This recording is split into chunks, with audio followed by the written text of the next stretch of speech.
반갑습니다. 이 아침에 하나님 우리에게 주시는 말씀은 마가복음 11장 27절에서 33절 말씀입니다. 그들이 다시 예루살렘에 들어가니라. 예수께서 성전에서 거니실 때에 대제사장들과 서기관들과 장로들이 나와 이르되 무슨 권위로 이런 일을 하느냐? 누가 이런 일 할 권위를 주었느냐? 예수께서 이르시되 나도 한 말을 너희에게 물으리니 대답하라. 그리하면 나도 무슨 권위로 이런 일을 하는지 이르리라. 요한의 세례가 하늘로부터냐 사람으로부터냐? 내게 대답하라. 그들이 서로 의논하여 이르되 만일 하늘로부터라 하면 어찌하여 그를 믿지 아니하였느냐 할 것이니 그러면 사람으로부터라 할까 하였으나 모든 사람이 요한을 참 선지자로 여김으로 그들이 백성을 두려워하는지라. 이에 예수께 대답하여 이르되 우리가 알지 못하노라 하니 예수께서 이르시되 나도 무슨 권위로 이런 일을 하는지 너희에게 이르지 아니하리라 하시니라. 아멘. 예수님 다시 성전에 오셨습니다. 전날 상을 엎으시고 장사하는 자들을 내쫓으셨죠. 사실 제사장과 서기관들의 입장에서 보면요, 갑자기 들어와서 매매하는 자들을 쫓아내시고 상을 엎으시는 것은 행패에 가까운 행동이었습니다. 그러니 그들에게는 주님의 행위가 옳으냐 그르냐 보다도 과연 그럴 자격이 너에게 있느냐, 누가 너에게 성전에서 이렇게 할 수 있는 권한을 주었느냐 흥분하는 거죠.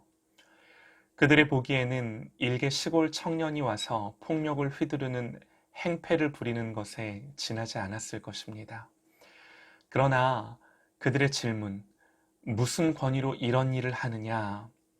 사실 여기에 대한 대답은 정말 주님이 저들에게 들려주고 싶은 대답이기도 하시죠. 또 그러나 동시에 주님은 당신이 메시아임을 감추기도 하셔야 했습니다. 그래서 주님도 그들에게 질문하시는데요. 나도 한 말을 너희에게 물으리니 대답하라.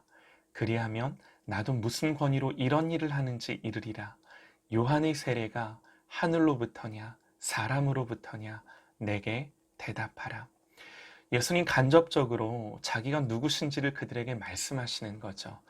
요한은요, 내 뒤에 오실 분은 불과 성령으로 세례를 주시는 분, 이분이 하나님의 아들이심을 분명히 증거했습니다. 그러니 예수님이 메시아이심이 분명한 거죠. 그러니 그들이 한마디도 대답하지 못합니다. 우리가 알지 못한다 질문을 회피합니다.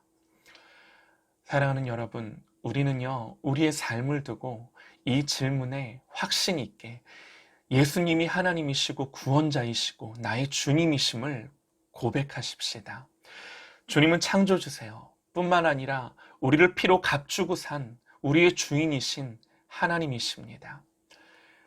우리는 주님의 말씀을 들어야 하고 주님이 어떻게 하시든 왜 그러냐고 따지는 것이 아니라 주님께 순복하고 나를 고쳐야 하는 거죠. 이것이 권위입니다. 사실요, 우리가 살아가는 모든 삶은요, 어떤 권위 아래 이루어지고 있음을 우리가 알게 됩니다.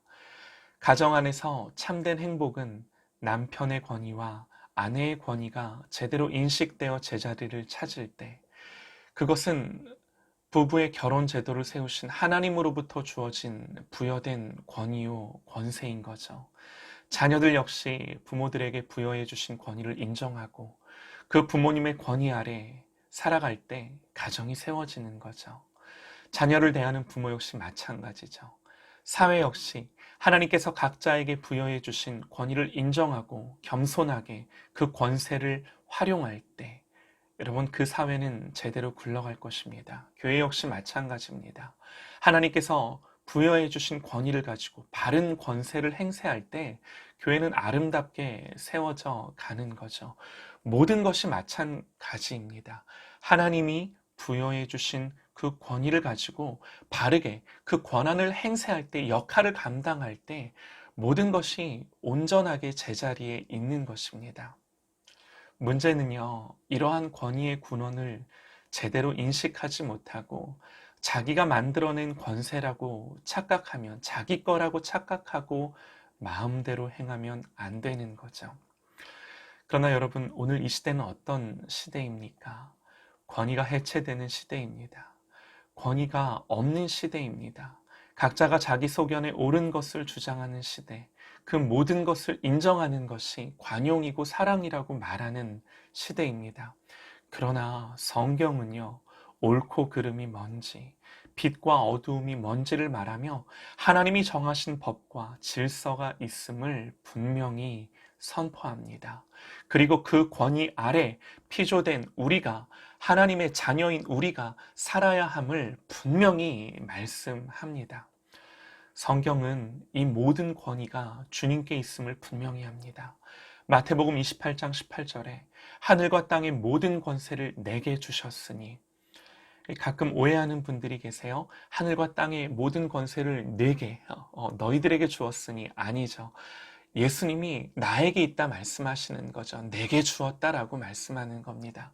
또 마태복음 9장 6절에 인자가 세상에서 죄를 사하는 권능이 있는 줄을 너희로 알게 하려 하노라 하시고, 중풍병자에게 말씀하시되 일어나 내 침상을 가지고 가라 하시니, 인자가 세상에서 죄를 사하는 권능이 있는 줄 우리로 알게 하십니다. 또 요한복음 17장 2절에 예수께서 아들에게 주신 모든 사람에게 영생을 주게 하시려고 만민을 다스리는 권세를 아들에게 주셨음이로소이다. 심지어는요, 귀신들도 예수님의 권위에 대해 이렇게 말합니다. 우리를 멸하러 왔나이까? 나는 당신이 누구인 줄 아노니 하나님의 거룩한 자니이다. 우리는 마땅히 주님의 권위 아래 순복해야 합니다. 인정해야 합니다. 여러분, 인정한다는 것이 뭘까요? 순종하는 겁니다. 우리의 마음을 주님께 일치시키는 겁니다. 오늘도 주님의 권위 아래 모든 것을 결정하고 결단하며 살아가는